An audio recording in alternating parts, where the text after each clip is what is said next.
লোহা আবিষ্কার হলো তখন জঙ্গল ভয় পেল না।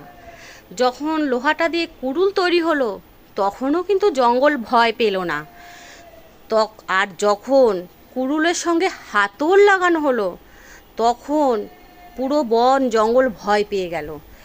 সেই সময় একটা ছোট গাছ জিজ্ঞাসা করলো একটা বড় গাছকে, আচ্ছা যখন লোহা আবিষ্কার হলো তখন কেউ ভয় পেল না, যখন লোহা দিয়ে কুড়ুল তৈরি হলো তখনও কেউ ভয় পেল না, কিন্তু হাতল লাগানোতে সবাই ভয় পেয়ে গেল কেন? এর ব্যাখ্যাটা কি? তখন বড় গাছটি বলল যে শোনো তাহলে,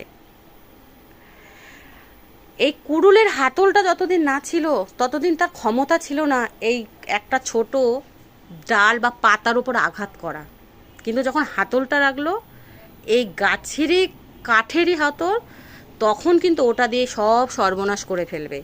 এর মানে এই বোঝায় দলের মধ্যে যদি বিশ্বাসঘাতক থাকে তাহলে হাজার শত্রু থাকুক তখন কিন্তু হয় না, কিন্তু দলের মধ্যে যখন বিশ্বাসঘাতক থাকে না তখন কিন্তু সব শেষ করে দিয়ে যায়।